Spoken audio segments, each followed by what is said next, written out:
bonjour à tous, vous êtes sur la radio ici maintenant 95.2 et aujourd'hui c'est Cyberculture sur la radio ici et maintenant.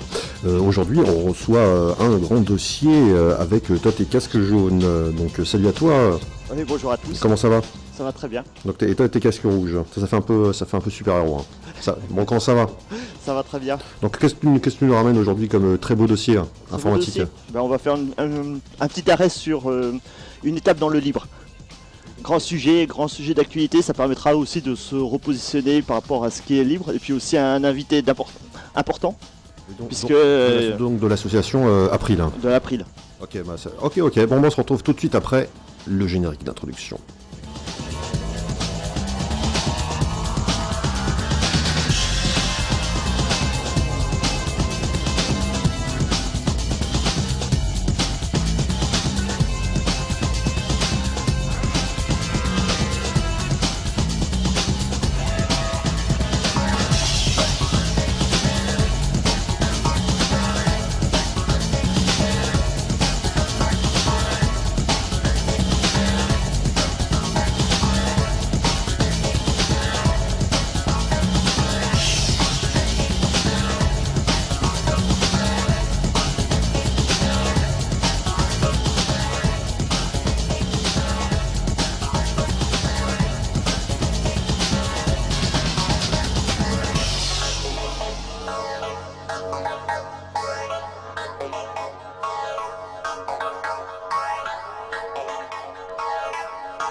Radio Cinéma 95.2, c'est Cyberculture aujourd'hui et on revient sur notre émission. Donc on va parler du domaine du libre.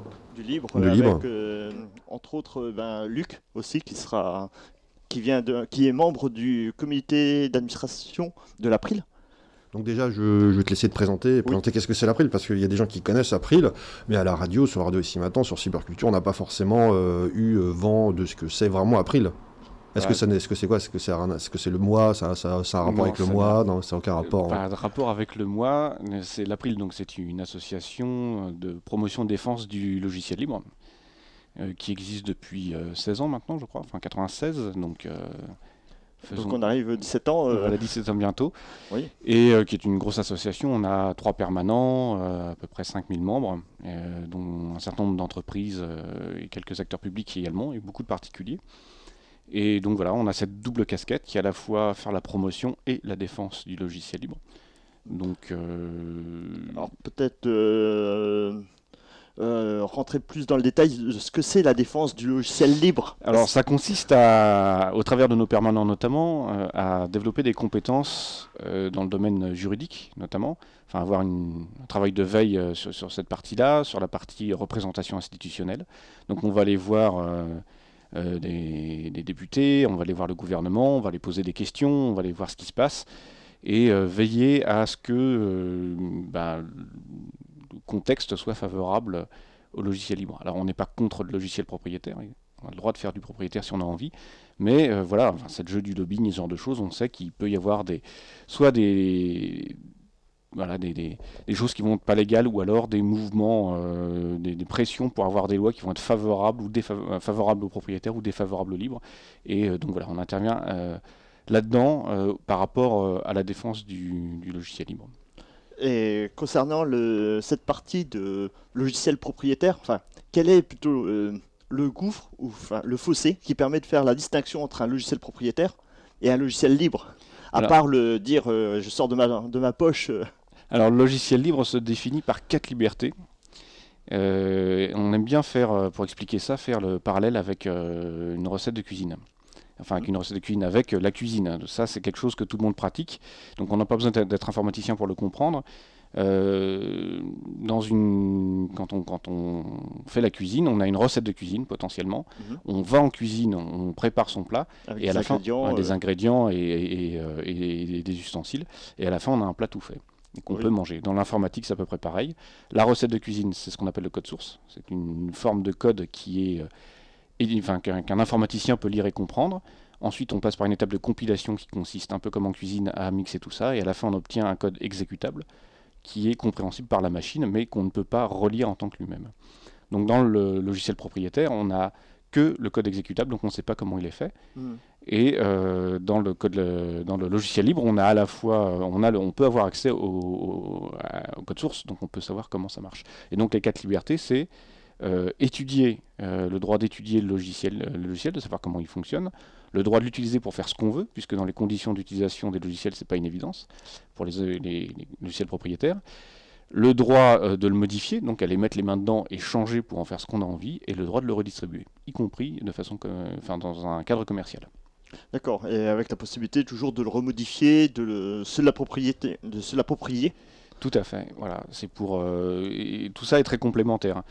À l'inverse, dans le logiciel propriétaire, on n'a pas ces droits-là. On peut juste prendre le truc et le logiciel et l'utiliser tel qu'il a été pensé. C'est un peu comme aller au restaurant. On paye, on a son plat tout fait, c'est peut-être très bon. On ne sait pas ce qu'il y a dedans, on ne sait pas comment ça a été cuisiné, on ne sait pas si la cuisine a été propre ou pas. Et tout ce qu'on peut faire, c'est éventuellement rajouter un peu de sel, mais ça va s'arrêter là.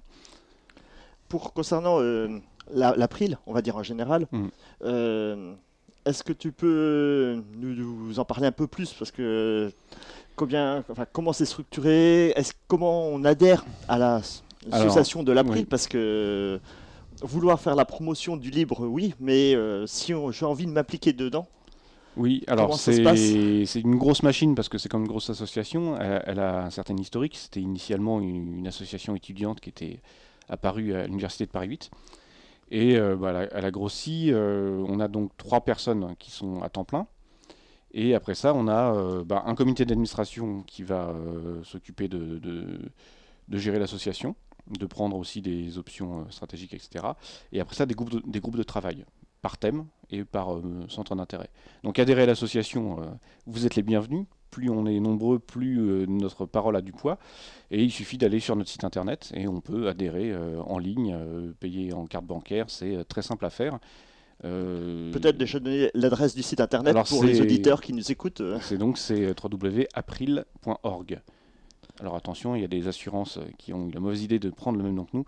Ne confondez pas, nous c'est april.org, vous allez sur ce site et sur le bandeau à droite. Mais quelque part, qu'est-ce qu'on gagne d'adhérer à April? Parce que là, on va sur le site, on parle d'argent. On va pas parler d'argent, parce qu'il y a quand même un but. Parce que l'année dernière, par exemple, vous avez diffusé une clé avec un boot Linux dessus avec du libre. Ou c'est toujours associé avec Framabook. Voilà, c'est des choses qu'on fait. Alors effectivement, on a cette partie. C'est la partie activité que... Alors l'April n'est pas une association qui fait des prestations. C'est-à-dire que là, c'était pas vraiment une prestation, c'était plutôt cette fameuse Framacaille qui permettait entre autres d'avoir un avant-goût de ce que peut être le libre avec un boot d'un système d'exploitation sur une clé. Boot Absorb sur n'importe quel PC.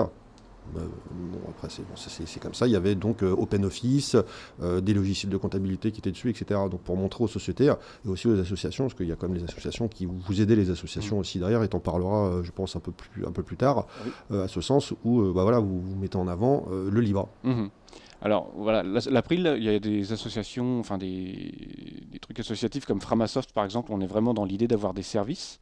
Dans l'April, on est vraiment dans cette question de promotion et de défense. Donc les gens qui viennent à l'April, c'est qu'ils ont envie de s'investir là-dedans. Et donc dans notre activité de promotion notamment, on va produire un certain nombre de documents, comme la clé par exemple. Plus récemment, on a fait un catalogue, donc on a imprimé. Donc il y a un catalogue de quelques dizaines de pages dans lequel on va retrouver tous les logiciels libres qui tournent à la fois sous Linux mais également sous Windows, et donc des catalogues grand public, des logiciels grand public. Donc ça, c'est un élément qu'on a fait. On a toute une série de documents, puisque nos adhérents en général sont des gens qui, même s'ils ne sont pas actifs au sein de l'April, vont faire la promotion du logiciel libre dans leur environnement, auprès de leur famille, de leurs collègues, etc. Donc voilà. Donc c'est ouvert à quel que soit le secteur et le métier. Oui, notamment sur toute la partie promotion, on peut savoir rédiger, traduire, dessiner, c'est des tas de compétences qui ne nécessitent pas d'être informaticien. Moi-même, je ne suis pas informaticien. Donc il y a plein de choses à faire. On a après des groupes de travail par sujet. Par exemple, un groupe de travail éducation dans lequel on a plein de profs. On va voir un groupe de travail recherche dans lequel on va voir des universitaires, un groupe voilà, de travail sur le monde de l'entreprise et des entreprises libres. Il y a comme ça des tas de sujets. Et après ça, si quelqu'un arrive avec l'envie de travailler sur le libre et un sujet particulier, il est bien sûr le bienvenu. Car actuellement, pour bien comprendre, tous les systèmes sont, on va dire, un peu verrouillés. Enfin, c'est un peu cadré, peut-être un peu trop cadré, et il est difficile de l'utiliser ou de s'appliquer. On a plus une vision propriétaire. Là, on parlait d'éducation, on parlait de groupe de travail. Donc, ces groupes de travail... L'idée, oui, c'est de voir un peu en connaissant le terrain et en connaissant les terrains spécifiques, en quoi le logiciel libre est intéressant, est-ce qu'il est menacé ou pas dans tel ou tel domaine, et comment on peut faire cette mission, promouvoir et défendre dans chacun des domaines. Par exemple, celui de l'éducation, c'est un domaine très ambigu. Il y a à la fois des gens qui sont très impliqués dans le libre et en même temps des enjeux très forts, parce qu'évidemment, des sociétés qui font du logiciel propriétaire comme Microsoft par exemple ont tout intérêt à ce que dans les écoles on pratique tout de suite et au plus tôt des logiciels propriétaires. D'accord. Et en faisant la distinction entre le libre et l'open source, parce qu'après on va aborder sur le salon, mais quelle est la fourchette ou la différence entre le libre en général? Alors, ce terme open source, c'est un terme que souvent les gens connaissent mieux que le terme logiciel libre. Voilà, c'est ça. Donc pour bien clarifier la distinction entre les deux. La différence, elle se joue sur une question d'objectif et de philosophie. C'est-à-dire que la création du logiciel libre, initialement, c'était de permettre et de garantir la liberté des utilisateurs dans l'usage de leur informatique. L'informatique, c'est un système de gestion d'informations, etc. Et donc si ce système est verrouillé, ça veut dire que les gens qui verrouillent ce système peuvent avoir du pouvoir sur vous. Et ça, on va le voir tout à l'heure avec des exemples concrets. Et donc le projet du logiciel libre, initialement, c'est de dire on doit redonner et permettre aux gens d'avoir le pouvoir sur l'informatique et de conserver leur liberté, et avec cette idée de partager l'information et le savoir. L'open source, c'est un mouvement qui est apparu un peu plus tard et qui a dit cette idée de partager le code, c'est vachement bien pour coder mieux et plus vite. Donc c'est une démarche de technicien, très pragmatique, et qui est là pour, en gros, favoriser, dire c'est une meilleure méthode de développement, et avec ça, on va travailler mieux. Donc très bien, en soi, ça n'a pas de, c'est une très bonne chose, mais ça ne répond pas à cette question de la liberté. Et ça, c'est particulièrement sensible sur la question du cloud computing qu'on va sans doute évoquer un peu plus tard. C'est ça. On aura une belle illustration de la différence entre libre et open source dans ce cas-là. D'accord. Et donc en parlant de cloud, donc la semaine prochaine a lieu le salon Solutions Linux. Alors ça a changé de nom, c'est Solutions Libre et Open Source maintenant. Oui, ça a changé cette année de nom, pour que ce soit beaucoup plus ouvert et libre aussi. Et alors, ce salon-là se décompose de deux parties, une partie professionnelle et une partie associative. Tout à fait. Je pense que l'April sera présente. Alors on sera là, oui, effectivement, sur les 2 jours, donc vous êtes les bienvenus.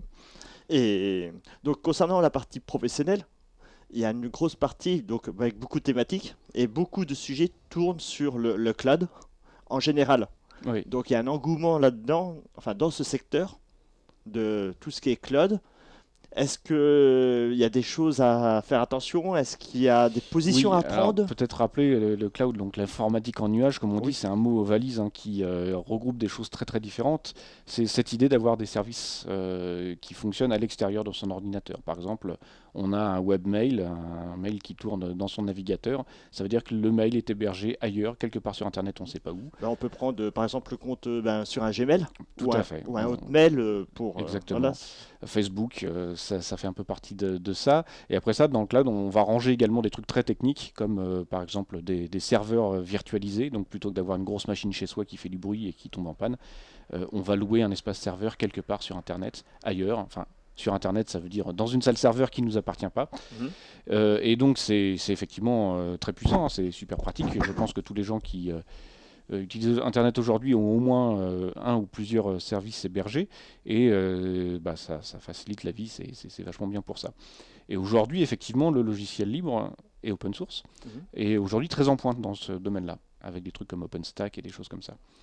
Et donc il y a effectivement d'un point de vue business plein de choses à faire, et c'est très bien.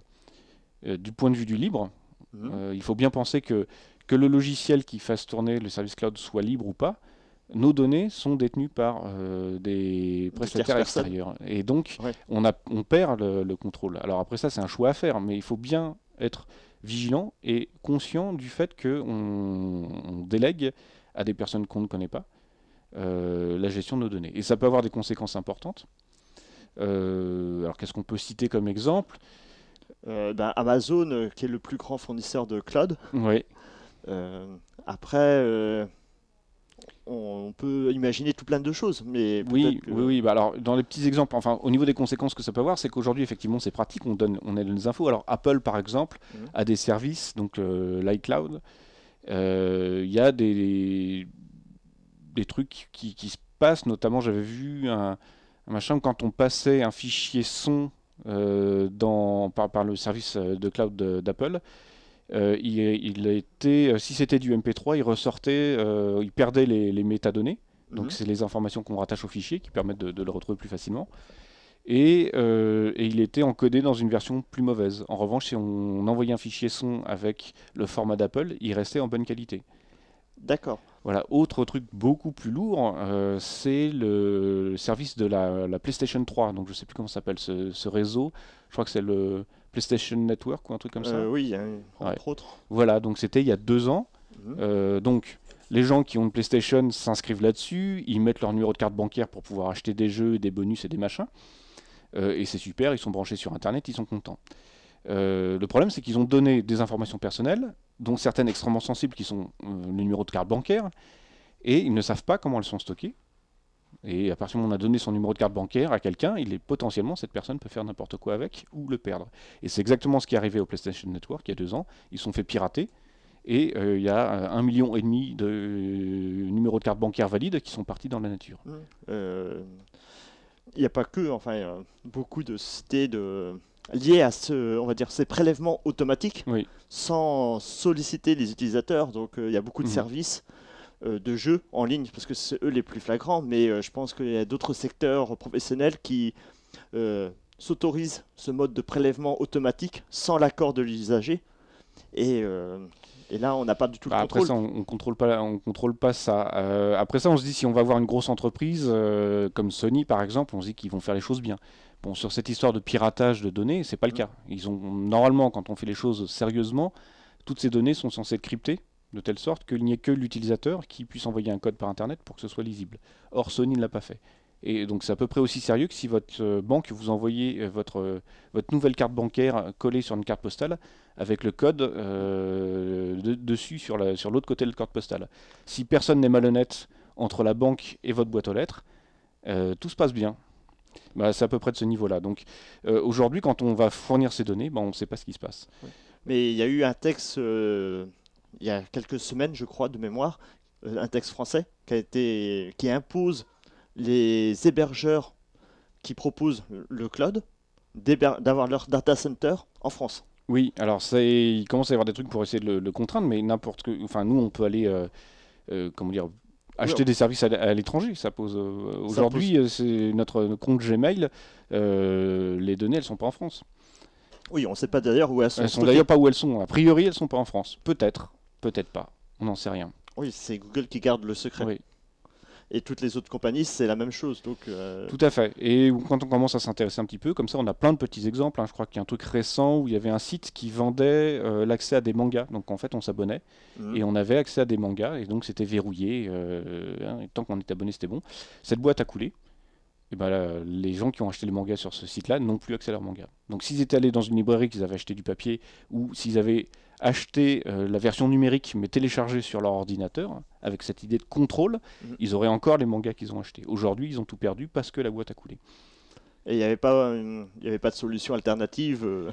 Bah, la solution, c'est de faire un procès, de retrouver les responsables et blablabla, etc. Et ça se trouve, c'était prévu dans les conditions d'utilisation, celles que personne ne lit jamais. Oui, c'est vrai qu'on a plus l'habitude de cocher une case Voilà. que de lire les conditions générales qui souvent sont très longues et très Donc embêtant. voilà, donc c'est ça la différence. Enfin, c'est là où la question du libre elle est importante. C'est est-ce qu'on a la maîtrise de nos données? Est-ce qu'on a la liberté par rapport à nos outils informatiques? Là, j'ai donné des exemples enfin, qui touchent un peu au côté financier, mais après, ça peut être une question de liberté d'expression aussi. Notamment quand on va s'exprimer sur Facebook, il y a des ou sur d'autres services. Hein. Je vais prendre Wikia par exemple. Wikia, c'est un truc qui est peu connu. C'est un service commercial où c'est une sorte de wiki. Ça a été monté par le fondateur de Wikipédia, qui à l'origine a une entreprise. Hein. Et donc c'est un service commercial avec de la pub et où on peut monter des wikis sur ce qu'on veut. Et c'est pas mal fait. Mais il y a des conditions d'utilisation. Et ce sont des conditions d'utilisation où on n'a pas le droit de mettre ceci, pas le droit de mettre cela. Moi, il m'arrive une petite histoire, je fais du jeu de rôle, c'est une de mes activités, et j'ai mon univers, etc. Je ne suis pas un grand artiste, mais bon, bref. J'aime bien les wikis, donc j'avais monté un truc sur Wikia, ça me permettait de donner des infos, enfin, partager avec mes joueurs, etc. Et j'avais une image d'un personnage, c'était une sorte de planche anatomique, d'un personnage fait pour vivre sous forte gravité. Et or, ce personnage était nu. Ça n'avait rien de pornographique ou d'érotique, hein. En plus ça c'était vraiment du dessin. Bah, cette image a été censurée, parce que ça ne rentre pas dans les conditions d'utilisation de Wikia. D'accord. Donc c'est Oui. pas grand chose. Oui, mais tu n'as plus le contrôle Bah voilà. de l'image que tu veux donner sur le. Tout à fait. Sur ce jeu-là. Et donc on se retrouve finalement à dire bah, telle chose on peut, telle chose on peut pas. Et dans l'univers Apple en général, la censure est beaucoup plus importante. Il y a des tas de trucs qui se font censurer, soit sur des questions, voilà, toujours sur la nudité ou des trucs comme ça, mais également sur des trucs politiques. Par exemple, quelqu'un avait développé une application là assez récemment, une application iPhone pour suivre comment dire, les bombardements par les drones américains. Donc c'était un truc qui était militant, hein, c'est de dire, voilà, c'est remis en cause, on a des robots qui tournent pendant 24 heures dans le ciel et qui envoient un missile dès qu'ils trouvent quelqu'un d'un petit peu louche. Bah, Apple a dit non, on n'aura pas cette application-là, parce qu'on trouve que dénoncer l'action militaire de l'armée, enfin de l'État américain, ça se fait pas. Et il y a ce qu'on appelle des serious games, c'est un truc plus récent. Donc c'est des petits jeux pour toujours sensibiliser sur des questions politiques, notamment sur les conditions de production du matériel informatique qu'on a aujourd'hui. Dans les usines chinoises, pareil, Apple a interdit ces trucs-là. Donc quand on fait appel au cloud, on se met en position de laisser les personnes qui contrôlent ce truc-là choisir notre place de ce qu'on peut dire ou pas dire. Et ça, quand on est dans le cadre de l'open source, c'est pas un problème, parce qu'on est juste là pour faire du code. Quand on est dans le cadre du logiciel libre, ça nous pose problème. Alors, avant d'attaquer sur les activités de l'April, il y a un petit détail enfin, en gros, on a parlé de l'April qui était présente ou soutenait différents événements. Oui. Alors, peut-être que tu peux nous en citer quelques-uns sur les événements passés de début d'année, et puis les futurs qui vont arriver dans les prochaines semaines ou mois. Alors, les passés, je ne sais plus. Alors, on a fait la plupart, on était à la dernière Ubuntu Party qui était en novembre. On a été journée du Libre de Lyon. Celle qui s'est passée à la Villette. Hein. Oui, alors Ok. les Ubuntu Party sur Paris sont à la Villette. Ok. Et C'est dans la Cité des Sciences? oui, c'est dans la Cité des Sciences. Ben, je vais en parler parce qu'il y a la Ok. prochaine en juin. C'est tous les 6 mois. Voilà, alors Dans les comme ça, autres sur les trucs événements. passés. Alors dans ce qui est à venir, par Dans contre, ce qui est c'est à intéressant. Oui. Donc on sera bien sûr à Solutions Libres et Open Source. Oui, la semaine prochaine, La semaine prochaine, hein, c'est le 28 et le 29, c'est mardi, mercredi. c'est ça à Paris. Voilà, donc si vous... Alors c'est C'est pendant la journée, c'est quand même un son très orienté professionnel. donc- SLO, hein, ça c'est son petit nom. Voilà. Si vous voulez passer nous voir, que vous êtes là, ce sera avec un grand plaisir, on pourra discuter. Il y a la prochaine Ubuntu Party donc, qui se fait le 1er et 2 juin, donc là c'est le week-end, donc si c'est plus simple de venir nous voir.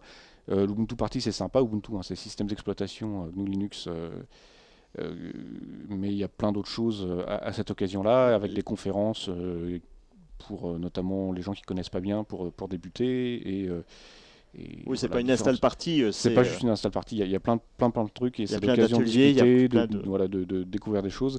Donc c'est à la Cité des Sciences et de l'Industrie, au carrefour numérique, niveau -1. Donc il faut descendre, quand on arrive dans le grand hall, il faut descendre d'un niveau.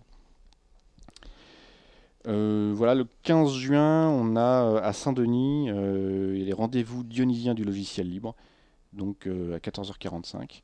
Donc on sera présent à cette occasion-là. Et le 23 juin, on a un pique-nique. Donc c'est pique-nique April qu'on organise. On va faire ça donc, au bois de Vincennes. Vous retrouvez Ça marque l'été par la Bah, même on, occasion. on va espérer qu'il fasse... Et le début de l'hiver. Voilà. Avec un peu de chance, il fera 2-3 degrés de plus. Donc voilà, donc c'est des choses qu'on organise. Puis bon, c'est le pique-nique de l'April, mais on n'est pas obligé d'être membre pour venir. Si on veut rencontrer l'association, c'est une très bonne occasion.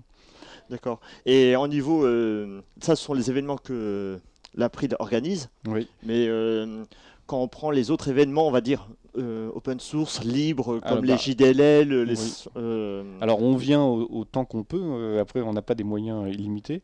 Après, l'Ubuntu Party, c'est pas nous qui organisons. Non, vous êtes présent pour on est présent, parler. Il y a les rencontres mondiales du logiciel libre cet été, en juillet, qui vont se dérouler à Bruxelles cette année. En Belgique, voilà. oui. Et où on sera également.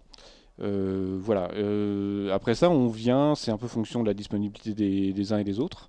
Et puis après ça, on peut pas être partout non plus. On a des gens qui sont dans différentes régions et qui potentiellement pourront tenir un stand et tout ça, mais on essaye d'être présent autant que possible. Concernant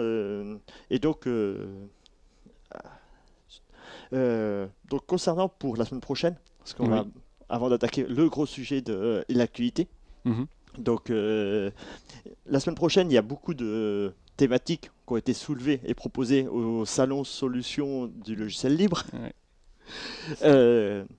Est-ce que tu as déjà eu le temps de regarder un petit peu le programme ou pas du tout?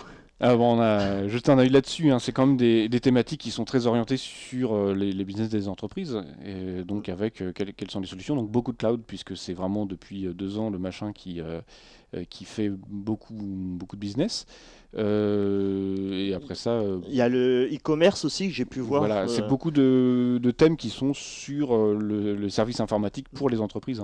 Oui. Par contre, il y a une thématique qui m'a un peu alerté, c'est la politique réseau... la politique open source, qui en gros va toucher directement tous auprès des éditeurs, même de nous-mêmes. C'est les réseaux sociaux, la distinction entre le travail, est-ce qu'on doit s'en servir pendant les heures de travail, en journée ou en soirée. Enfin, toute cette approche-là, c'est peut-être pas lié que 100% business. Oui, alors en fait, assez traditionnellement sur des événements comme ça, on va avoir des interventions sur la partie politique. Donc là, l'idée, c'est de parler justement de toute cette partie veille institutionnelle et dire où on en est, qu'est-ce qui se passe, faire un bilan des événements passés, etc. Donc nous, on a un certain nombre de thèmes qui sont très importants. Et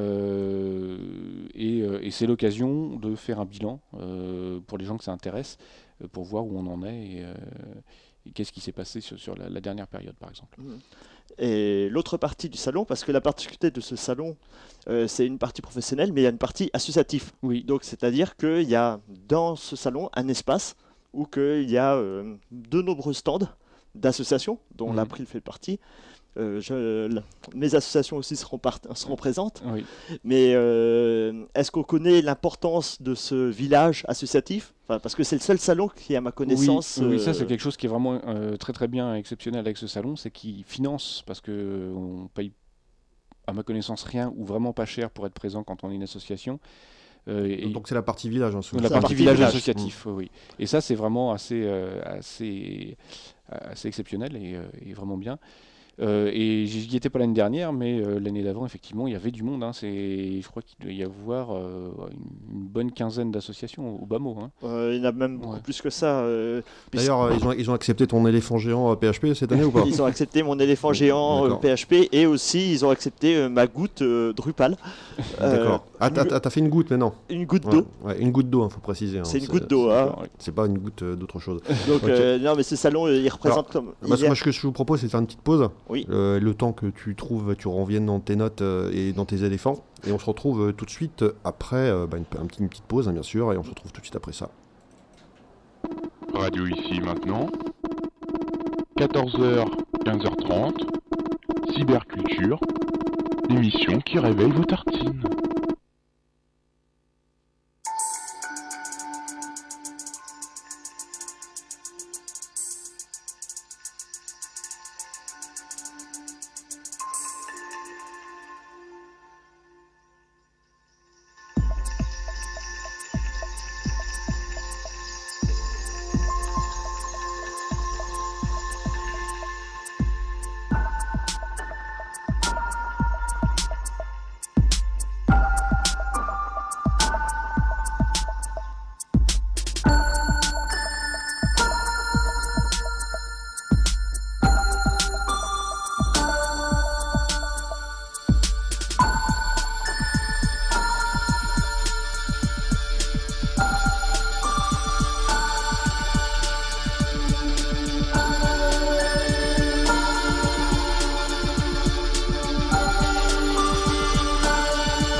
Radio ici maintenant, c'est Cyberculture aujourd'hui et on a on parle du libre parce qu'on aime bien parler du libre à la radio ici maintenant.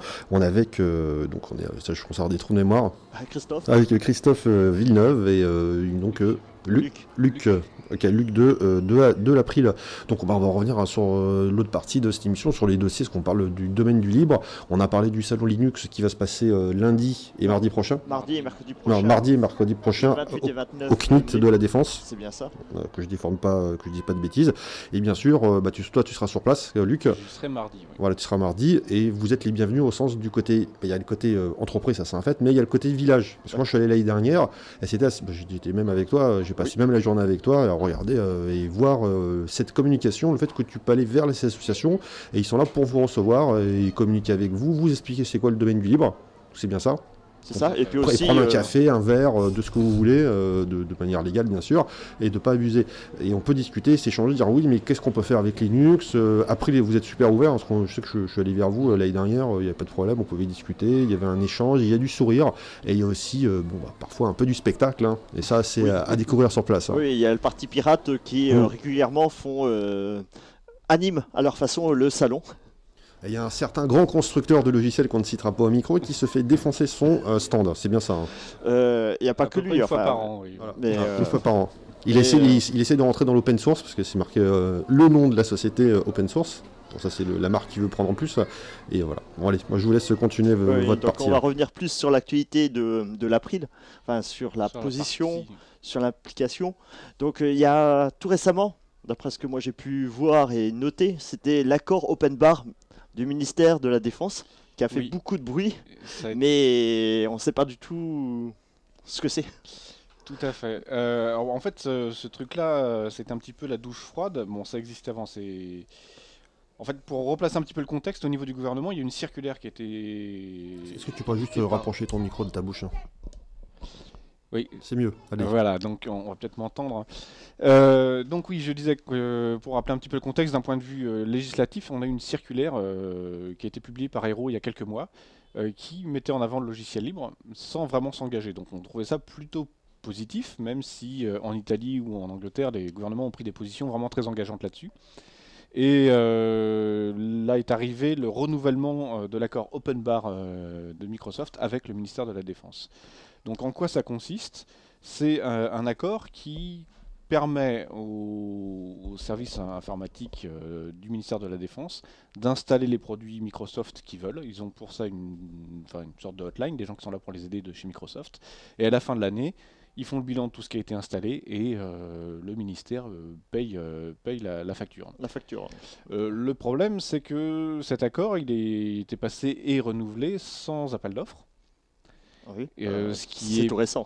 Voilà, ce qui n'est pas tout à fait dans les clous par rapport au fonctionnement de l'administration. L'administration, oui, parce que pour rappeler, l'administration doit, dès qu'il y a une dépense, doit faire un appel d'offres et doit récupérer 3 devis de 3 sociétés différentes pour pouvoir avoir une étude, une neutralité dans le choix de la demande.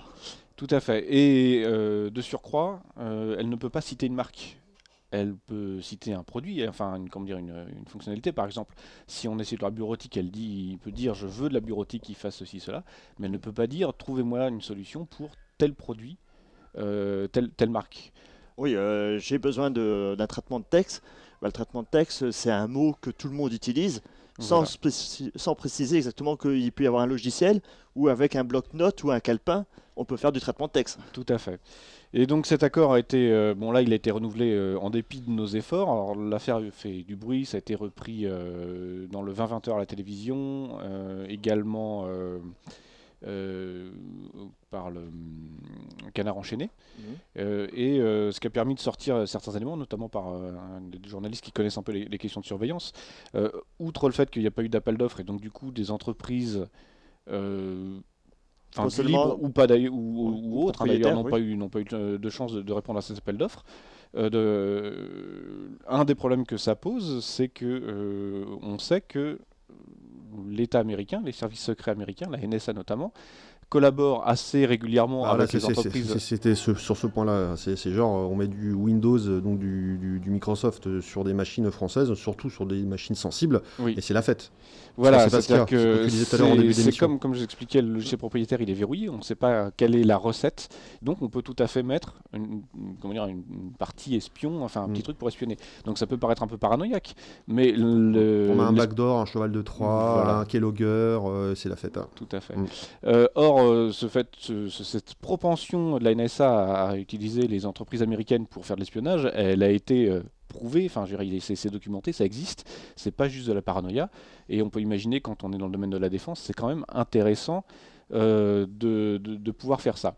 Alors pour la petite histoire, on avait demandé à la CADA, qui est un organisme de l'État qui permet de récupérer des documents publics, on en fait la demande, d'avoir une expertise interne qui avait été menée par les services de l'État sur la pertinence de renouveler cet accord open bar, parce qu'on peut se dire finalement ils peuvent dire que c'était finalement la meilleure solution à faire. Donc on a eu bien du mal à l'avoir, on a eu un document où en gros on avait les titres en clair et tout le reste était surligné au marqueur, de telle sorte que le contenu du document on l'a pas eu. Parmi les journalistes qui ont repris cette information, eux ont eu accès au document complet, et il s'avère que ce document était absolument très très clair en disant que cet accord open bar était une très mauvaise idée, que ça allait coûter une fortune, beaucoup plus cher, que ça posait des problèmes de sécurité, c'est dans le document, et que d'un point de vue du droit, c'était plus qu'acrobatique. Donc, du point de vue des services de l'État eux-mêmes, cet accord a été dénoncé en interne, mais le ministère de la Défense a fait le choix de le prendre. L'hypothèse la plus probable de cette raison-là, c'est que la France ayant réintégré le commandement, le commandement intégré de l'OTAN, il y aurait eu en gros des pressions et la demande d'utiliser les mêmes logiciels. D'harmoniser, que voilà. tous les pays utilisent le même système Voilà, pour de pouvoir, logiciels pour pouvoir que l'OTAN. Bon, ça pose, ça ne résout pas cette question de surveillance et voilà, ça pose de toute façon de gros soucis. Donc notre inquiétude, c'est que cet exemple fasse tâche, parce que mener un appel d'offres pour une administration, ça reste compliqué. Et on peut imaginer que ça leur facilite grandement la vie de dire, bon, on fait un accord open bar et on s'embête pas. Et notre grosse inquiétude, c'était que l'exemple du ministère de la Défense ne fasse pas tache d'huile et qu'on ne retrouve pas ça dans d'autres administrations. D'accord, oui, parce que les appels d'offres, souvent, c'est lié à 3 ans. 3 ans, à la rigueur, avec une année Voilà. supplémentaire. Là, c'est effectivement un accord de 4 ans qui a été renouvelé, mais hors appel d'offres. Et ce qui est intéressant dans le domaine de la défense, c'est qu'on a la gendarmerie qui a fait une migration vers le logiciel libre complète, progressive et de façon très intelligente, qui ont économisé des millions d'euros. Donc, c'est un des trucs qui fait grincer des dents, c'est qu'en période de restrictions budgétaires, et notamment dans le domaine des armées, le fait de voir quelques millions d'euros qui partent dans la nature, ça pose problème. Et donc on a tout à fait un contre-exemple pour montrer que c'est faisable, c'est que la gendarmerie a fait sa migration d'abord sur la bureautique et différents outils comme la gestion des mails, etc., puis les systèmes d'exploitation avec des systèmes GNU Linux, et ça leur a permis de faire des économies vraiment substantielles et de maîtriser leur informatique et d'en faire ce qu'ils veulent, notamment avec des outils spécifiques, par exemple pour faire les procès-verbaux ou des choses comme ça. Oui, leur système, puisqu'ils ont, tous les ministères ont des équipes de développeurs et d'informatique pour être sûr d'avoir le contrôle et la maîtrise de leur outil. Tout à fait. Et ce faisant, quand la gendarmerie a fait cette migration, elle a fait appel à des entreprises françaises notamment. Donc ça veut dire que l'argent public est resté dans le circuit économique français. Parce qu'un des trucs assez cocasses avec cet accord open bar, c'est que le ministère de la Défense ne l'a pas signé avec Microsoft France, il l'a signé avec Microsoft Irlande. C'est le siège européen. Microsoft Voilà. Oui. Irlande, c'est là-bas que... Il n'y a pas une histoire de fiscalité Bah derrière ça, oui, parce avec la TVA, qu'en Irlande, ça. la fiscalité est beaucoup plus intéressante, donc ça veut dire que vos impôts, les nôtres, vont s'échapper et partir sans passer par tout le circuit à la fois de financement ou tout le circuit fiscal classique, normal. Voilà. ouais, d'accord. Mais ça pose une autre question, parce que j'ai vu passer un autre projet de loi, de refonte de l'éducation, qui, eux, par contre, c'est l'effet inverse par rapport à l'open bar qu'on vient de parler. Tout à fait. Donc ça, c'est le côté plutôt rassurant. Alors, c'est pas du côté du gouvernement, c'est au Sénat que ça se passe. Il y a un projet de loi sur la refonte de l'école qui est en cours. Au niveau du Sénat, il y a une commission qui a pris, c'est temporaire puisque c'est pas encore voté, hein, mais qui a pris des positions très intéressantes et pour le coup engageantes par rapport au libre, en disant qu'il fallait que dans les écoles, on déploie en priorité du libre et qu'on utilise des formats ouverts. Et donc ça, c'est une très bonne nouvelle. Ça montre qu'il n'y a pas... indépendamment du côté scandaleux de cet accord open bar, ça montre que c'est pas tout blanc tout noir, hein, et que ça va dans un sens et dans l'autre. Donc ce truc-là, nous, on est vraiment très très contents. On espère que ça passera dans la loi. Oui. Ça a évidemment fait réagir Les sociétés qui sont propriétaires, voilà, qui proposent des solutions propriétaires. Voilà, notamment Syntec, et qui en gros nous oppose le même argument que nous on oppose en disant mais en gros ça va contre le libre choix de l'administration. C'est-à-dire que si on passe un appel d'offres et qu'on n'a pas le droit de dire je veux telle solution, selon leur point de vue, ils disent qu'on ne devrait pas avoir le droit non plus de demander une solution expressément libre. Or, ça n'est pas le cas. Ils ont fait un communiqué qui est plein d'erreurs, puisque le Conseil d'État s'est prononcé là-dessus, et en disant, puisque dans le logiciel libre, tout est ouvert, hein, les sources sont disponibles, Oui. ça n'interdit à aucune entreprise de s'aligner, puisqu'elles ont les moyens de le faire. Donc on peut tout à fait, légalement, au niveau d'un appel d'offres, demander spécifiquement du logiciel libre, parce que ça n'exclut aucune entreprise. Si une entreprise fait du propriétaire, c'est son choix, mais elle peut tout à fait se mettre à faire du libre. Or, quand on est effectivement à demander le logiciel machin de telle entreprise, on sait qu'il n'y a que cette entreprise qui pourra répondre et que toutes les autres sont exclues. Oui, d'accord. Donc ça permet d'avoir une meilleure neutralité et puis aussi de différents acteurs du secteur de pouvoir proposer une solution intéressante pour, là par exemple pour l'école, enfin pour l'éducation. Oui, tout à fait. Et on espère que ça passera. Sur cette question de l'informatique à l'école, c'est vraiment un point où c'est difficile. Notamment, un des trucs qui est important, c'est de pouvoir étudier l'informatique en tant que telle. C'est-à-dire qu'aujourd'hui, l'école a une approche centrée sur des compétences. On doit valider que les enfants savent se servir de ceci, cela, en mélangeant à la fois les compétences d'usage d'informatique et des compétences d'usage, notamment derrière avec de l'éducation sur la question de la copie et des trucs comme ça. Et donc voilà. Et l'important d'avoir de l'informatique libre et des formats ouverts, c'est d'avoir déjà dans un truc public quelque chose où on ne soit pas dépendant et contraint par un format, par un système. Et du coup, permettre aux administrations de développer ce qu'elles veulent développer, et pas et à partir du moment où on va un petit peu à l'exemple de ce qu'a fait la gendarmerie, en migrant, ils ont également construit des outils adaptés à leurs besoins. Et non seulement, il y a eu des économies sur les licences, mais c'est pas le plus important. Le plus important, c'est qu'ils peuvent faire des choses en fonction de leurs besoins, donc exercer ces 4 libertés dont je parlais au début, et notamment celle de l'usage. Et c'est pareil dans l'école. Et donc dans l'éducation, parce que là on parle de logiciels. Oui, mais de logiciel et de format. De logiciels et de format. Mais ce qu'il faut préciser aussi, c'est parce que ça rentre pas en compte, ou peut-être ça rentre en compte, la partie matérielle. Parce que beaucoup d'écoles sont en train d'informatiser leurs élèves, entre guillemets, pas avec des ordinateurs classiques bureautiques, mais avec des tablettes. Oui. Alors des tablettes, là, on n'a plus trop le choix sur le choix du système d'exploitation, du contenu et de... Exactement. Et ça, c'est effectivement quelque chose d'assez inquiétant. Alors cette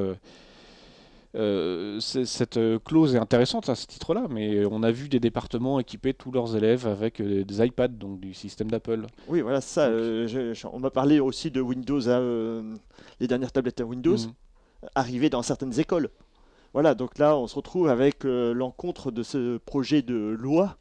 Oui, alors il faut savoir que sur l'équipement, et c'est pour ça que c'est important que ce soit dans la loi, c'est que chacun des types d'établissements scolaires va être financé par une administration différente, une collectivité territoriale. C'est-à-dire que les écoles primaires, c'est au niveau de la ville, de la commune. Les collèges, ça va être au niveau du département, et les lycées, c'est au niveau des régions. Et donc, il suffit qu'il y ait un élu qui dise ce sera hyper classe que tous les élèves aient des iPads parce que c'est à la mode. et que du coup leurs parents se diront mon gamin il a un truc vachement bien quand il va au collège, l'élu se fait bien voir et ça va pas beaucoup plus loin que ça et c'est vraiment malheureux. Enfin, et bon, alors sur cette question de la tablette, je suis pas expert là-dessus, ça pose énormément de questions sur la possibilité de s'approprier. Ça pose des questions, ça c'est sûr, mais aujourd'hui quand même on a des tablettes Android. Même si c'est entre le semi-propriétaire ou pas, mais on a quand même l'accessibilité à l'open office sur des tablettes. Oui, on peut effectivement l'avoir et il y a des tablettes, des solutions qui sont plus ou moins libres. Alors il y a le projet OLPC qui, pour sa nouvelle machine, s'oriente a priori vers une tablette. OLPC, je le rappelle, c'est un projet qui avait été, qui se fait dans le cadre de l'ONU, je crois. Et l'idée, c'est de faire des machines très robustes, pas chères du tout, qu'on puisse distribuer, vendre à des pays en voie de développement, pour que les élèves dans les écoles puissent apprendre l'informatique. Ça n'a rien à voir avec l'espèce de moulinette là pour. Alors ça, c'était il y a quelques années. C'est la science-fiction. Ça. Il y a quelques années, non, il y avait eu un projet que les ordinateurs, on pouvait tourner à manivelle. Alors j'ai discuté avec les gens de LPC. Cette manivelle, c'était un petit prototype, c'est un truc qu'ils avaient fait pour voir. Ça n'a jamais été produit parce que de fait, sur le terrain, il y a de l'électricité et il fallait mouliner tellement longtemps que c'était pas tellement. Il y avait quelque chose de choquant aussi. Il y avait une version de Windows qui était bridée et tu avais un certain nombre de processus autorisés. Tu pouvais pas dépasser un certain nombre de programmes lancés en mémoire.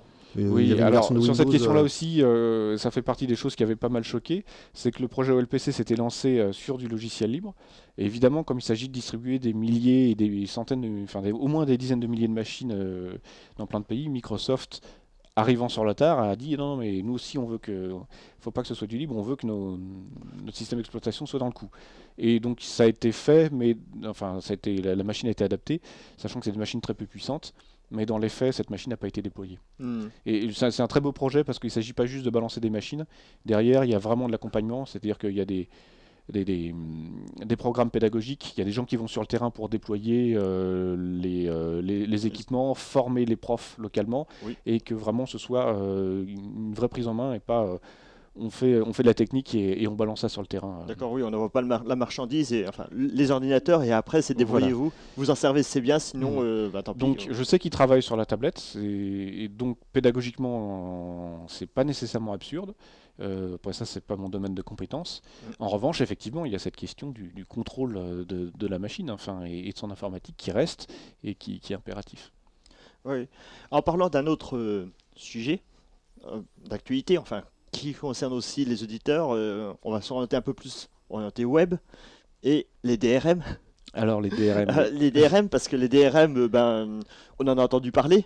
Avant d'attaquer pur dans les nouvelles, dans ce qui est en train d'arriver, mais ce que c'est un DRM, et pour moi le DRM c'est, on en a que dans les MP3. Je pense que c'est pas vrai. Alors on n'en a plus dans les MP3. Alors DRM c'est Digital Right Management en anglais. On a en français on peut dire MTP pour mesure technique de protection. C'est-à-dire, en gros, on n'a pas le droit de déplacer son fichier de musique et de le mettre sur un autre endroit. Par exemple. À l'April, on aime bien le terme menottes numérique, qui nous semble beaucoup plus explicite que ceux qui sont utilisés habituellement. Et l'idée, c'est effectivement de mettre un dispositif informatique sur un fichier pour en limiter l'usage. Donc ça peut être la copie. Ce qui était apparu avec les fichiers MP3 à l'époque, ça a été abandonné parce que c'est une usine à gaz. Aujourd'hui, on va les retrouver très largement sur la vidéo à la demande. D'accord, la VOD. Voilà, donc on va... alors premier truc, c'est déjà on va pas pouvoir lire le fichier avec n'importe quel logiciel, donc on est obligé d'avoir un logiciel compatible avec le système de DRM, donc on n'a plus le choix de son logiciel de lecture. Et après ça, il va y avoir des contrôles, donc typiquement, j'ai par exemple un collègue qui a fait ça, il achète un film, le film est valable 2 jours, c'est-à-dire que le DRM va effacer le fichier, le rendre inutilisable au bout de 2 jours. Oui, s'il n'a pas eu le temps de le regarder pendant les 2 jours. Oui, mais bon, disons qu'il est au courant avant parce qu'il l'a payé.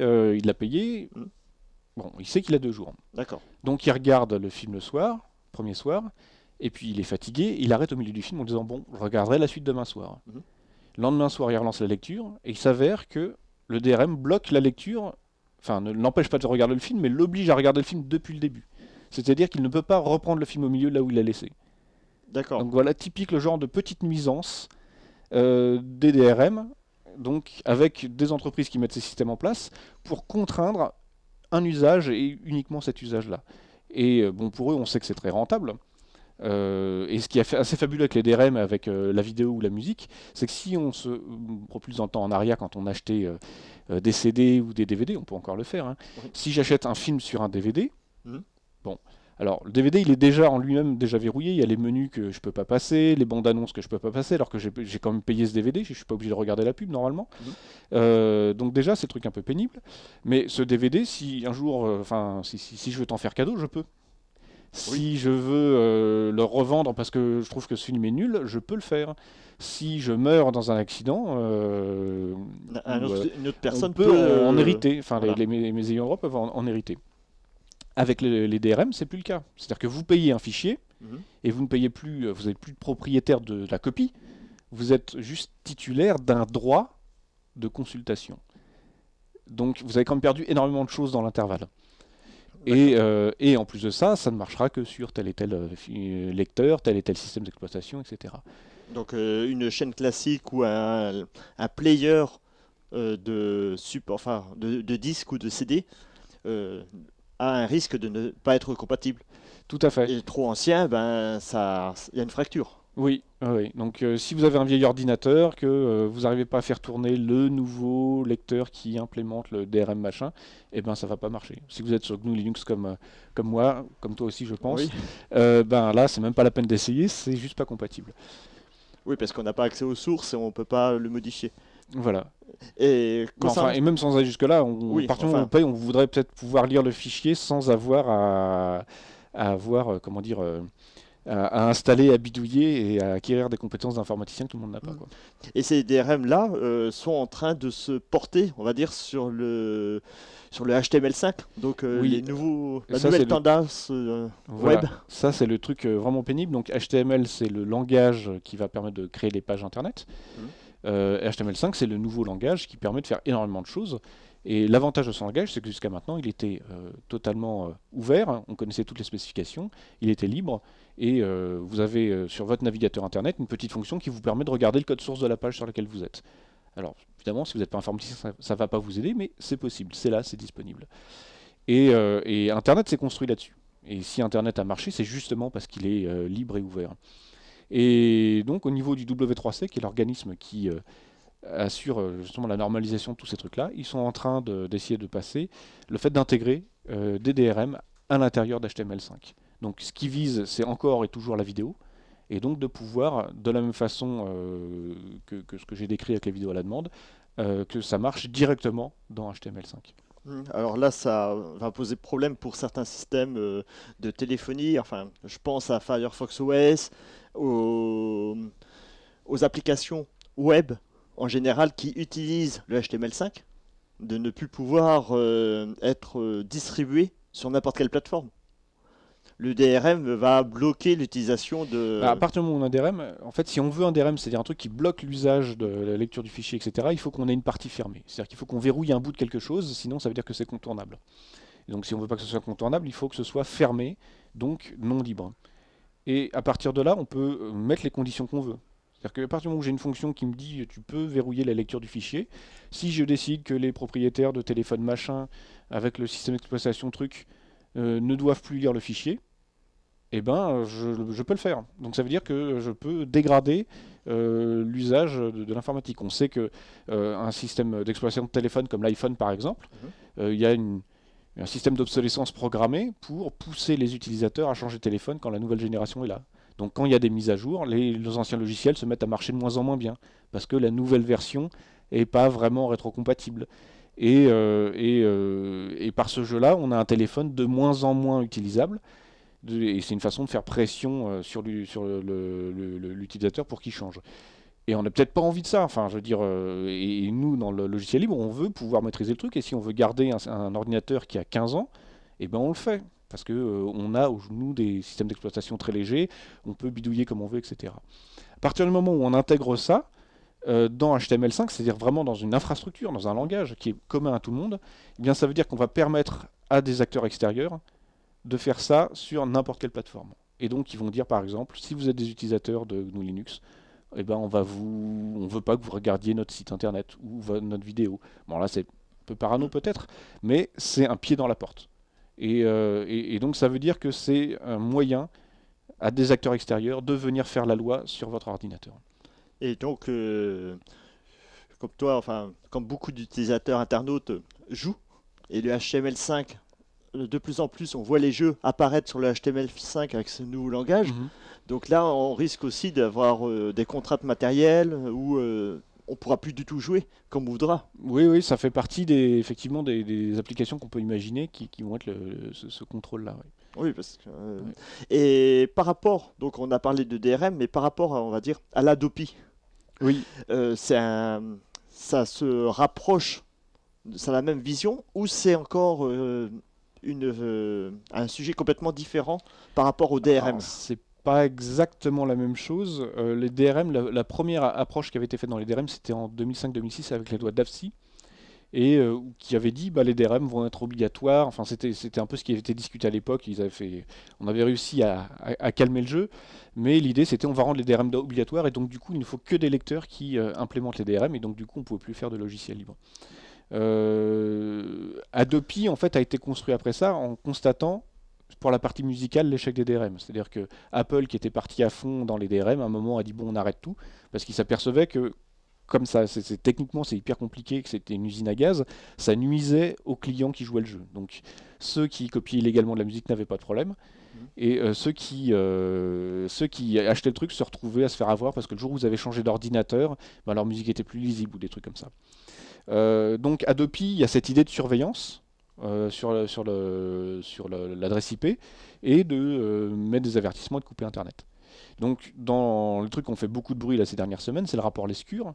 Donc le gouvernement a demandé à Lescure d'étudier le truc, un petit peu comme le gouvernement précédent avait demandé à Oliven de le faire, et il a sorti donc toutes ses recommandations. Sorti, ça veut dire... il a fait un rapport, il a dit voilà mes recommandations, voilà ce qu'il faut faire. Oui. Donc ce qu'il propose, c'est de supprimer Adopi, mais de donner l'essentiel de ses missions au CSA. Donc ils allègent, notamment on arrête la coupure d'Internet, mais fondamentalement ça ne change pas trop le sujet. Bon, ça c'est des trucs qui ne concernent pas trop l'April, c'est pas vraiment dans nos sujets. Allez voir la quadrature du net qui est beaucoup plus sur ce cœur de métier-là. En revanche, nous ce qui nous intéresse d'un point de vue logiciel libre, c'est vraiment cette question des DRM. Et là le rapport il est assez étonnant, parce que y a une constatation très claire de la nuisance des DRM. Cette nuisance de DRM, ça bon, à part qu'on ne peut pas lire le fichier, on ne peut pas le mettre sur n'importe quel support, est-ce qu'il y a une autre contrainte? Est-ce qu'il y a une durée de vie? Oui, la durée de vie, c'est que le problème du DRM, c'est que, et ce qui était initialement fait avec la musique, mais ce qui est valable avec la vidéo, il joue vachement sur la durée de vie du fichier. C'est-à-dire qu'en gros, c'est de la location. Donc on n'a pas trop ce problème-là. Mais pour la musique, le truc, c'était de dire on va limiter le nombre de copies. Et on va, comme ça, pour éviter que les gens se partagent la musique. Le problème, c'est que comment on sait que le fichier a été copié ou pas? Et une des façons de faire, c'était de regarder quelle était la configuration de la machine.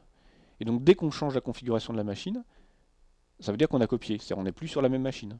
Et donc il y avait eu un cas d'un journaliste comme ça qui avait changé une pièce de son ordinateur et ses fichiers n'étaient plus lisibles. Et donc de fait, ça fait que la musique elle est périssable parce que en 5 ans, alors pour peu qu'on ait fait une copie pour sa voiture, une copie pour avoir sur le truc de voiture sont tellement, on va dire. Il y a juste le minimum qui permet de lire. Oui. Donc le fichier, c'est sûr, il passe pas sur la voiture ou sur la chaîne. Si c'est pas compatible, etc. Donc ça, effectivement, c'est dans les soucis qui sont déjà assez suffisants. Mais pour revenir à cette question, et c'est pour ça qu'ils avaient fait marche arrière à l'époque, c'est qu'ils avaient monté une usine à gaz et que ça marchait juste pas. Et du coup, ils faisaient fuir leurs clients et c'est les clients honnêtes qui étaient pénalisés. Concernant, à moins qu'il y ait un autre... Oui, non, sur la question du rapport Lescure. Oui. Donc, dans le rapport Lescure, ils disent très clairement, alors j'en ai un petit bout ici, que effectivement les DRM posent des problèmes. Ils disent donc des constatations récurrentes de la part de consommateurs et que effectivement les DRM peuvent dans certains cas constituer une entorse aux droits des usagers. Donc c'est pas simplement que c'est pénible, ça l'est, mais en plus de ça, ça va contre le droit. On a dans le droit des notions comme la copie privée. C'est-à-dire qu'on a le droit de se faire une sauvegarde de son fichier. On a le droit d'avoir plusieurs copies. C'est par exemple le cas de la voiture. Si on a de la musique, on peut avoir la copie pour chez soi et la copie pour sa voiture. On l'a acheté, il n'y a pas de raison qu'on soit restreint là-dedans. Le rapport va plus loin, il dit que donc, les DRM contribuent à la constitution d'écosystèmes fermés et oligopolistiques et sont une entrave à la concurrence et un frein à l'innovation. Donc, le rapport il va assez loin là-dedans, donc c'était plutôt sympa. Mais à aucun moment ils envisagent de supprimer ces DRM. Et au contraire, hein, ça va plutôt dans l'idée de continuer à en mettre. Les DRM c'est vraiment un sujet important. Enfin, techniquement, c'est une usine à gaz. On comprend bien que ça va contre la nature même du numérique. Mais il y a des pressions très fortes pour conserver ces trucs-là. Et au niveau implication de la culture musicale ou audiovisuelle, ça a aussi de l'impact ou on va dire parce que ne pas acheter la musique, oui d'accord, enfin, mais on peut aller au concert. Est-ce que les artistes, eux aussi, sont confrontés à ce problème de DRM ou ne sont pas du tout impliqués dans cette approche de... c'est peut-être plus une approche, on va dire, de copie privée ou de copie de... Alors, moi, je suis pas expert sur ces trucs de musique, mais ce que j'ai toujours entendu de la part des musiciens, c'est que la question de la vente de disques, c'est une source de revenus notable pour vraiment une minorité de musiciens. Et effectivement, ce qui fait gagner de l'argent, c'est les concerts et les cours. Et l'essentiel des revenus des musiciens, c'est l'enseignement. Après, il y a... Enfin bon voilà, là je déborde des sujets de l'April, hein, mais il y a des questions qui se posent sur des modes de financement comme je connais un groupe que j'apprécie beaucoup et ils ont lancé une souscription en disant voilà on va faire un nouvel album, vous pouvez le préacheter, donc c'est ce que j'ai fait. Et cet album ensuite il est sous licence libre et on peut effectivement le télécharger. Oui, il y a beaucoup d'artistes qui aussi ont financé leur album à partir de ce biais-là de... Bon, après, ça nécessite d'avoir la notoriété correspondante, etc. Après, si on va dans le domaine de la création, sur ces questions de DRM, on peut effectivement, à partir du moment où on veut récupérer des fichiers à droite, à gauche ou des choses comme ça peut poser problème. On a pas mal de problèmes dans le monde de la vidéo. Là, c'est plus du DRM, mais c'est des formats. Dans le monde de la vidéo, chaque constructeur a son format à lui. Et aujourd'hui, c'est devenu un enfer pour les gens qui font de la vidéo, parce que s'ils ont des images tournées avec une caméra, des images avec une autre, ils sont obligés de faire des conversions dans tous les sens et ils s'en sortent plus. Et ça, c'est juste la politique de l'entreprise. Techniquement, il n'y a aucune obligation à faire ça. C'est pas parce que c'est techniquement imposé, c'est juste parce que ça leur facilite la vie. Donc en fait, ils vendent des systèmes où ils vont pourrir la vie de leurs clients pour eux se mettre dans des positions où ils vont pouvoir gagner plus d'argent. Dans des positions dominantes. Voilà. Ouais. Et d'enfermement. Oui. Alors on va faire une petite pause parce qu'il est à l'heure de vouloir respirer un coup. On peut faire une petite coupure. Ouais, on va faire une petite respiration. On se retrouve tout de suite après cette pause musicale.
It might not be the right time.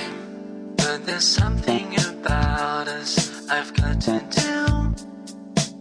Some kind of secret I will share with you. I need you more than anything in my life. I want you more than anything in my life. I'll miss you more than anyone in my life. I love you more than anyone in my life.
Radio ici maintenant 95.2, c'est Cyberculture aujourd'hui et on parle du domaine du libre, du logiciel libre et on est avec Luc. Je reprends ton micro et toujours Christophe au rendez-vous, donc Luc de l'association April. Oui. Voilà, donc April.org, vous pouvez retrouver, donc vous renseigner sur ce que représente donc cette association française. Ils défendent aussi nos droits. Oui, nos droits. Non, mais c'est pour ça qu'ils défendent nos droits civiques, civiques quelque part. Bah, nous, on se définit comme une association politique. Alors, pas au sens voter pour nous, on n'a aucun candidat nulle part, mais dans l'idée de la politique, dans le sens qu'on s'intéresse à nos conditions de vie et au fonctionnement de la société, ce genre de choses. Vous êtes une association loi 1901 ? Oui, d'accord, donc il est tout à fait possible d'effectuer des dons. Oui. Auprès de l'association. Voilà. Alors, on préfère les adhésions, parce que même si une adhésion à 10 €, même si vous n'avez pas de sous, on peut tout à fait vous dispenser, parce qu'il y a deux choses, effectivement l'argent, on fait toujours plein de choses avec de l'argent, mais le nombre est important aussi, parce que quand on va effectivement voir des élus ou des administrations, évidemment on pèse plus lourd quand on a... alors j'ai plus les chiffres en tête, mais 4500 et quelques membres ou dans ces eaux-là. Oui, je crois que c'était les derniers chiffres, parce que moi je suis auprès de mes associations membre de l'April. Voilà. Et les chiffres sont à peu près dans les 5000 membres, avec bien sûr des entreprises, des associations et aussi des particuliers. Voilà, beaucoup de particuliers. Et donc on est vraiment sur cette démarche-là. Pour moi, la raison pour laquelle je m'implique dans l'April, c'est que pour moi c'est une association qui est indépendante, dans le sens où effectivement on a cette vision, ce projet de société, mais ce qui est intéressant dans l'informatique libre, le logiciel libre, c'est que c'est un principe qui est très transversal, qui est pour moi une forme d'infrastructure, c'est-à-dire qu'on va pouvoir trouver des choses très différentes. C'est-à-dire que si on prend par exemple les adhérents, les gens qui ont des convictions politiques, on retrouve des gens avec des profils très différents qui ne se parleraient pas autrement. C'est-à-dire qu'on va avoir des gens qui sont très libéraux, qui disent que le logiciel libre c'est l'application du libéralisme.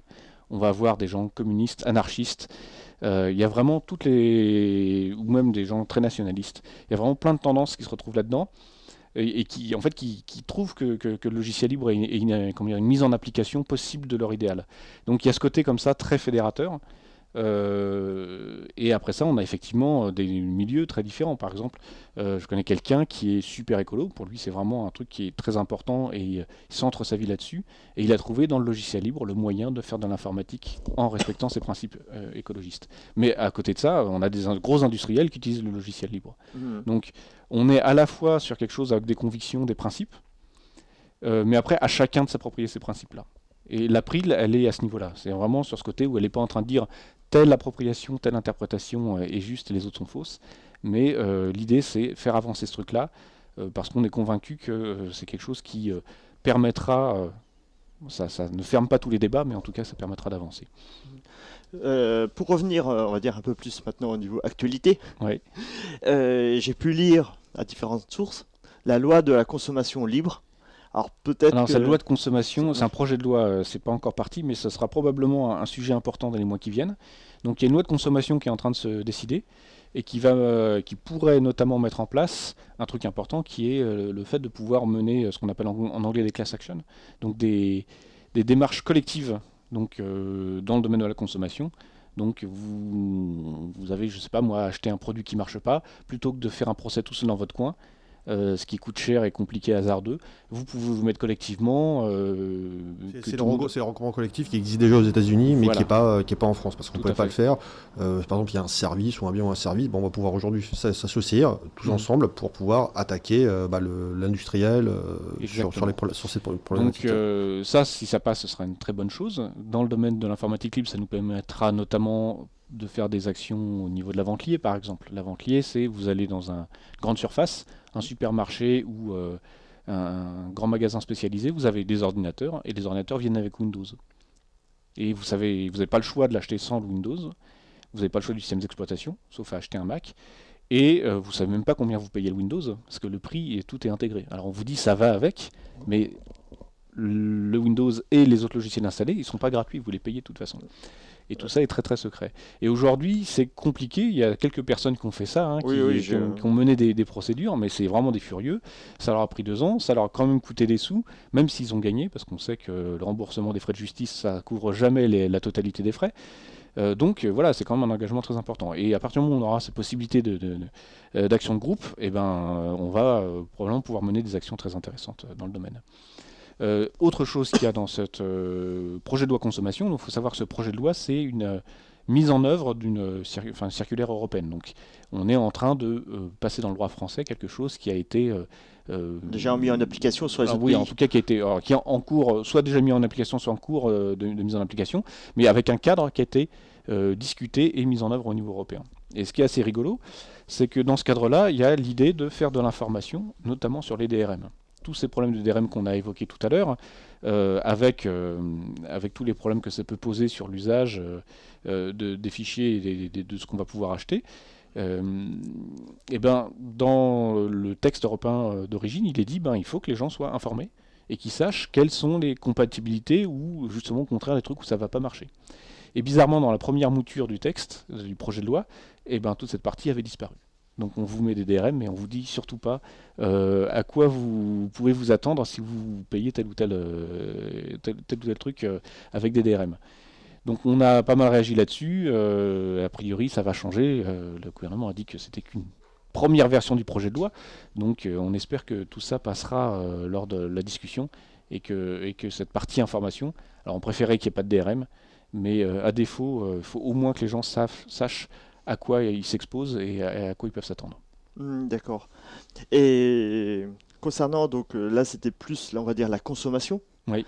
Mais par rapport, on va dire, au logiciel pur, au brevet des logiciels, Oui, alors ça se ça, rapproche c'est dans la même lignée ou c'est ça, c'est un des combats. On a 4 dangers qu'on a identifiés à l'April sur le logiciel libre, et le brevet logiciel est l'un d'entre eux et probablement le plus menaçant. En Europe, en théorie, le logiciel n'est pas brevetable. c'est-à-dire Alors, un brevet, qu'est-ce que c'est? C'est un truc qui va protéger non pas une idée, mais un procédé de fabrication. Donc c'est quelque chose qu'on déploie normalement dans le domaine de l'industrie. une méthode de travail ou... Voilà, alors, si on imagine, je sais pas, une usine sidérurgique, eh ben, on a une nouvelle façon de faire de l'acier, une nouvelle méthode, un nouveau machin avec une machine spécifique, voilà. Donc ça, on va le breveter. En Amérique du Nord et dans d'autres pays, il y a cette idée de pouvoir breveter le logiciel, ce qui pose des problèmes considérables, on le voit depuis 2 ans. Certains d'entre vous ont peut-être suivi les guerres entre Apple, Google, Microsoft Même et d'autres. Samsung. Samsung, oui, j'ai oublié Samsung. Où, en fait, l'idée du brevet, c'est je vais breveter une idée logicielle. Donc, normalement, le logiciel, il est couvert par le droit d'auteur. C'est-à-dire que je peux écrire un roman, je peux écrire du code informatique, c'est le même droit qui s'applique. C'est-à-dire que on va enfreindre mes droits d'auteur si on va recopier le code que j'ai écrit. Et en gros, reprendre le code tel quel et l'utiliser. En revanche, l'idée qui est implémentée, elle n'est pas protégée par le droit d'auteur. Si on fait un parallèle avec la littérature, c'est un peu comme si le premier qui avait mis une araignée géante dans son récit, avait breveté l'idée, en disant tous les gens qui veulent mettre des araignées géantes après dans leur histoire, il faut qu'ils me payent de l'argent, ou alors ils n'ont pas le droit. Et on comprend vite que ce truc-là devient complètement invivable très rapidement. Et on l'a vu avec les guerres autour des brevets et d'autres trucs entre Samsung, Apple, etc. Celle qui m'avait le plus marqué, dans une des la panoplie, c'était le zoom avec les deux doigts. Voilà. De Apple. Oui. C'était les premiers qui l'avaient sorti et les autres l'ont fait la même chose. Alors il y a plein de problèmes. Il y a des trucs. La barre de chargement, alors le brevet est aujourd'hui passé, mais pendant super longtemps, la barre de chargement a été brevetée. Donc, et ça pose plein de soucis. Alors le premier souci, c'est que, un des soucis que ça pose, c'est que dans le domaine informatique, il y a énormément d'acteurs. Il y a des millions de développeurs dans le monde. Et des tas d'entreprises. Si on est dans le domaine de la sidérurgie, bon ça va, des grosses entreprises sidérurgiques, il n'y en a pas tant que ça, donc on peut suivre, on sait ce qui se passe. Dans le domaine informatique, plein de gens font plein de trucs partout. Et on s'est aperçu dans tous ces procès qu'il y a eu aux États-Unis et dans d'autres pays, qu'on avait plusieurs brevets qui couvraient la même chose. Parce qu'il y a trop d'acteurs. Donc de toute façon, on ne peut pas suivre et dire ce truc a déjà été breveté. Donc c'est de toute façon une sorte de gros magma impossible à gérer. Deuxième truc, c'est qu'on est en train de breveter, en train de coincer des idées. Et c'est redoutable pour le logiciel libre. Parce que si le code il est libre, mais que l'idée elle est protégée, elle est bloquée, que le code soit libre ou pas, ça change rien. Puisque l'idée, elle est déjà. La mise en œuvre de l'idée est interdite. Et donc ça, c'est un danger mortel pour l'informatique libre. Et là, on parle de logiciel, mais l'Internet. Parce que là aussi, Internet, c'est de l'infrastructure et du logiciel, donc on ne voit pas nécessairement. Pour moi, le libre, l'Internet et le web, et je pense que beaucoup d'auditeurs pensent pareil, c'est l'Internet, c'est pour récupérer et obtenir de l'information, donc ça doit être de l'information libre, donc une utilisation libre. Et là, avec les brevets, les DRM, on va avoir un support plus libre. Ou il sera toujours libre? Pas nécessairement. Alors aujourd'hui, sur l'information, il y a des tas de trucs avec droit d'auteur, du copyright et des machins comme ça. Et donc aujourd'hui, on a un tas d'informations qu'on ne peut pas réutiliser librement. Donc c'est un sujet différent. Par rapport au brevet logiciel, on a un truc qui est en cours qui est le brevet unitaire. Donc déposer un brevet en Europe, c'est compliqué parce qu'il faut en déposer un par pays. Et donc l'idée, c'était d'unifier tout ça pour simplifier. Donc ce qui n'est pas bête en soi. Mais c'était l'occasion pour l'Office européen des brevets, qui est une sorte, en dépit de son nom, c'est pas une institution européenne, c'est un truc privé, et qui qui va accepter un max de brevets parce qu'ils sont là pour générer du bénéfice. En tout cas, leur patron, c'est comme ça qu'ils fonctionnent. Mais à un point où même les gens qui travaillent au sein de l'Office européen des brevets se sont élevés contre leur patron en disant faut qu'on arrête parce qu'on est en train de prendre des brevets dans tous les sens, et à la fin de l'année, on redistribue des bénéfices, aux salariés de l'EEB, mais c'est pas notre objectif. Et donc tout le problème, c'est qu'eux, ils veulent breveter tout et n'importe quoi, parce que plus il y a de brevets, plus ils font du business. Et puis c'est un petit monde avec des experts qui sont un coup à l'EEB, un coup vont être des conseils pour entreprises, et qui vont passer l'un à l'autre, etc. Et donc c'est un microcosme comme ça, qui a tout intérêt à ce que tout passe par eux. Et du coup, c'est un système de verrouillage, et aujourd'hui aux États-Unis, ils sont en train d'essayer de faire marche arrière, et d'essayer de contrer ça, parce qu'après 2-3 ans, où il y a des milliards qui ont été mis en jeu, etc., ils se rendent compte que finalement, c'est totalement contre-productif. Et encore plus pour les petits acteurs. C'est-à-dire que les grosses sociétés comme Apple, Google, Microsoft, etc., ils ont plein de brevets. Donc quand on vient les embêter sur un brevet, parce qu'ils sont obligés, quoi qu'ils fassent, ils savent qu'ils vont violer le brevet de quelqu'un d'autre, ils disent « Ah d'accord, tu m'embêtes, mais moi je vais voir ce que tu fais, et des brevets j'en ai plein et tu les violes également. » Et donc c'est l'équilibre de la terreur. Mais la PME, quand elle se retrouve là-dedans, oui, c'est... Voilà, elle va peut-être déposer un brevet parce qu'elle a une super idée, mais elle va en violer 5 autres.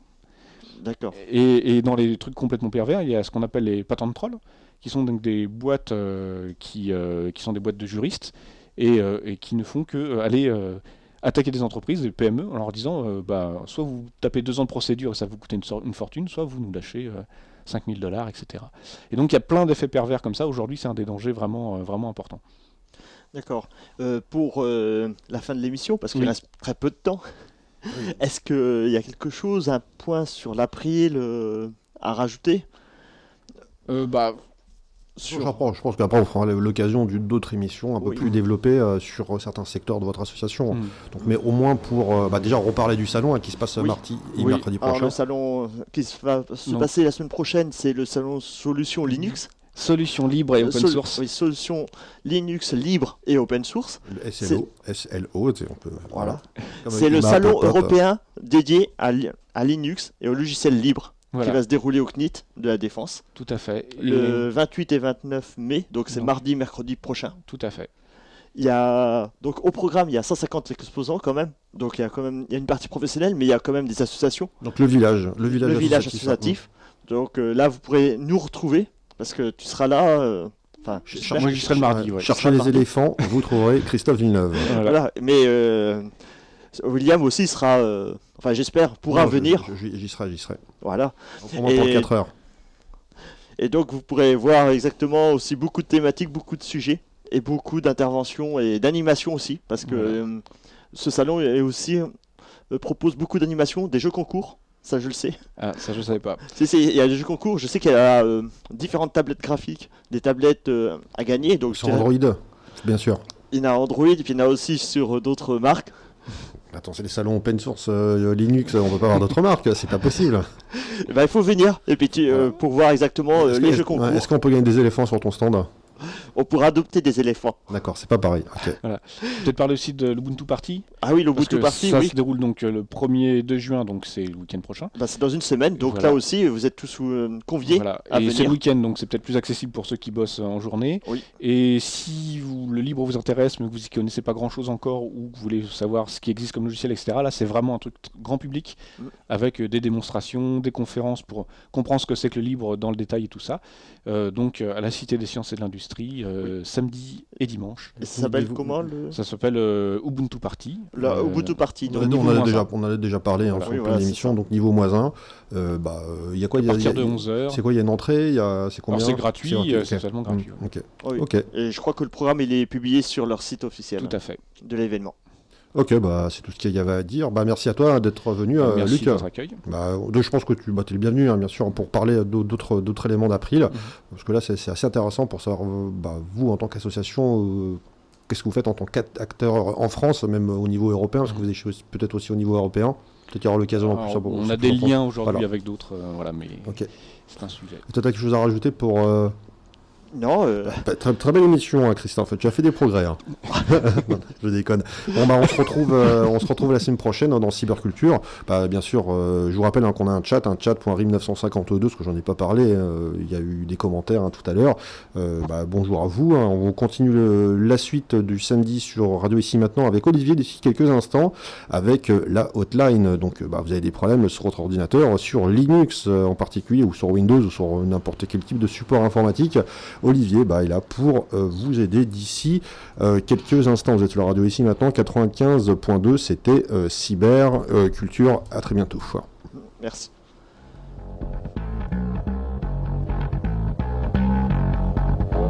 Bien sûr, on a notre site internet accessible à partir de la plateforme www.icimaintenant.fr/cyberculture. Donc c'est majuscule et c'est majuscule la culture. À très bientôt sur Radio Ici et Maintenant. C'était Cyberculture.